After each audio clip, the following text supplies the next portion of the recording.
రాజధాని అమరావతిలో high court assembly శాశ్వత భవనాల నిర్మాణానికి సిఆర్డీఏ టెండర్లు పిలిచింది. 2 భవనాలకు 1816 కోట్ల వ్యయం అవుతుందని అంచనా వేసింది. ఈ నెల 17 వరకు టెండర్ల దాఖలుకు గడువు ఇచ్చిన సిఆర్డీఏ అదే రోజు సాంకేతిక బిడ్ తెరవనుంది. తర్వాత ఫైనాన్షియర్లు బిడ్లు అర్హతలను పరిశీలించి ఏజెన్సీలను ఖరారు చేయనుంది.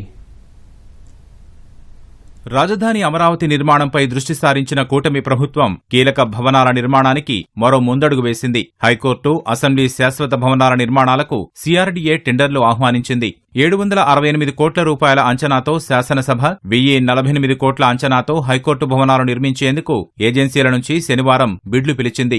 ఈ నెల 17న మధ్యాహ్నం 3 గంటల వరకు టెండర్ల దాఖలుకు గడువు ఇచ్చారు. అదే రోజు సాయంత్రం 4 గంటలకు సాంకేతిక బిడ్ను తెరవనున్నారు. తర్వాత ఫైనాన్షియల్ బిడ్లను తెరిచి అర్హతలను పరిశీలించి ఏజెన్సీలను ఖరారు చేయనున్నారు. అసెంబ్లీ భవనం విభిన్నంగా ఉండడంతో గుత్తేదారుల కోరిక మేరకు పోస్టర్స్ సంస్థతో ఇటీవల సిఆర్డీఏ వర్క్షాప్ నిర్వహించింది. భవనం ఆకృతులు, నిర్మాణ శైలిపై అవగాహన కల్పించింది. అసెంబ్లీ భవనాన్ని అమరావతి ప్రభుత్వ భవన సముదాయంలోని సూపర్ బ్లాక్ ఈలో నిర్మించనున్నారు. 103.76 ఎకరాల్లో 11.21 లక్షల చదరపు అడుగుల విస్తీర్ణంలో అసెంబ్లీ రూపుదిద్దుకోనుంది. బేస్మెంట్, గ్రౌండ్ ఫ్లోర్ తో పాటు 3 అంతస్తులతో అసెంబ్లీ భవనాన్ని విభిన్నంగా రూపొందించారు. లండన్ కు చెందిన పోస్టర్స్ సంస్థ డిజైన్ చేసింది. పైన ఎత్తైన శిఖరం ఆకారంలో ఆకృతి ఉంటుంది. అందులో పైకి వెళ్లి అమరావతి నగరాన్ని చూసేలా ప్రణాళిక చేశారు. 2018లో టీడీపీ హయాంలో ఈ భవనానికి అంచనాలు రూపొందించిన సమయంలో 555 కోట్లు ఖర్చవుతుందని తేల్చారు. తర్వాత వచ్చిన వైసీపీ ప్రభుత్వం రాజధాని నిర్మాణాన్ని నిలిపివేయడం వల్ల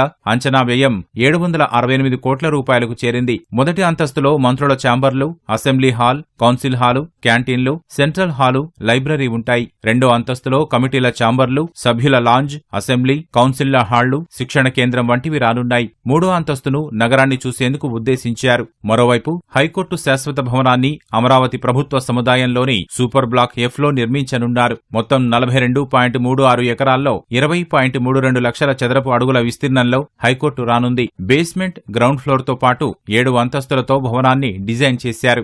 7వ అంతస్తులో పూర్తిస్థాయి కోర్టు సమావేశ మందిరం, డైనింగ్ హాల్, సువిశాల గ్రంథాలయం ఏర్పాటు చేయనున్నారు. గతంలో అంచనా వ్యయం 860 కోట్లు కాగా 2019 ఫిబ్రవరి 3న అప్పటి సుప్రీంకోర్టు ప్రధాన న్యాయమూర్తి జస్టిస్ రంజన్ గొగోయ్ చేతుల మీదుగా శంకుస్థాపన జరిగింది. ఎన్నికల అనంతరం ప్రభుత్వం మారడం వల్ల పనులు నిలిచిపోయాయి. తాజా అంచనా ప్రకారం ఈ భవన నిర్మాణ వ్యయం 1048 కోట్లకు చేరింది.